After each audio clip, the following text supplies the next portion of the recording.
ഇന്നിപ്പോൾ നമ്മൾ വന്നിരിക്കുന്നത് ഗുരുവായൂർ അമ്പലത്തിലേക്കാണ്. ഗുരുവായൂർ അമ്പലത്തിൽ ഓഗസ്റ്റ് 8 ഗജദിനത്തോടനുബന്ധിച്ച് ഒരു ആനവര എന്ന് പറഞ്ഞൊരു പ്രോഗ്രാം ഉണ്ടായിരുന്നു. അപ്പോൾ അതിന് മോളെ പാർട്ടിസിപ്പേറ്റ് ചെയ്യാനാണ് നമ്മൾ വന്നേക്കണത്. നല്ല തിരക്കും കാര്യങ്ങളൊക്കെ ഉണ്ടായിരുന്നു. പിന്നെ ഓൾറെഡി സാറ്റർഡേയും കൂടിയല്ലേ.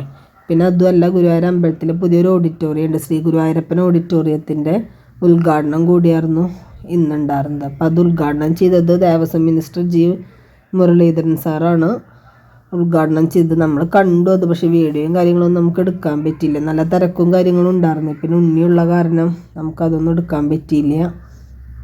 പിന്നെ നമ്മൾ ക്യൂവിൽ നിൽക്കുകയാണ്. ആ രജിസ്ട്രേഷൻ്റെ അവിടേക്ക് നമുക്ക് പേപ്പർ കിട്ടാൻ വേണ്ടി ക്യൂ നിൽക്കുമ്പോഴാണ് നമുക്കവിടെ അധികം വീഡിയോയും കാര്യങ്ങളൊന്നും അലൗഡ് അല്ല ഗുരുവായൂർ അമ്പലത്തിൻ്റെ അവിടെ. ഇത് പിന്നെ കുട്ടികൾ വരയ്ക്കണ സ്ഥലത്തേക്ക് ഒരു ആന വന്നതാണ്.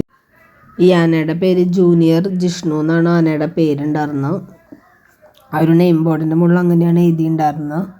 പിന്നെ നല്ല തിരക്കും കാര്യങ്ങളും ഉണ്ടായിരുന്നു. 2000-ൽ മേലെ പിള്ളേർ പങ്കെടുത്തു എന്നാണ് പറയണത്. ആ ശ്രീ ഗുരുവായൂരപ്പൻ്റെ ഓഡിറ്റോറിയം ഫുള്ളുണ്ടായിരുന്നു. അത് കഴിഞ്ഞിട്ട് അതിൻ്റെ സൈഡിലൊരു നടപ്പന്തലുണ്ട്, അവിടെയും പിള്ളേരെ ഇരുത്തിയിട്ടുണ്ടായിരുന്നു. കഴിഞ്ഞ പ്രാവശ്യം ഈ ഓഡിറ്റോറിയത്തിൽ മാത്രമേ ഉണ്ടായിരുന്നുള്ളൂ. ഇപ്രാവശ്യം പിന്നെ അവർ കഴിഞ്ഞ പ്രാവശ്യത്തെ തിരക്കൊക്കെ കണ്ടിട്ടാന്ന് തോന്നുന്നു അപ്പുറത്തെ സൈഡിലും കൂടി അവർ അറേഞ്ച് ചെയ്തിട്ടുണ്ടായിരുന്നു.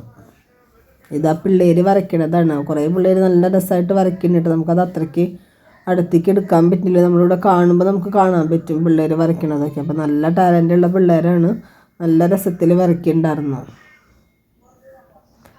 ഇത് പിന്നെ കുറേ ആർട്ടിസ്റ്റുകളില്ലേ ലൈവായിട്ട് ക്യാൻവാസിൽ വരയ്ക്കുന്നുണ്ടായിരുന്ന സൈഡിൽ തന്നെ. ഇത് ജയരാജ് വാര്യരുടെ, പിന്നെ തൃശ്ശൂർ ജില്ലാ കളക്ടർ, അങ്ങനെ കുറേ ആൾക്കാർ പങ്കെടുത്തിട്ടുണ്ടായിരുന്നു ഇതിൽ.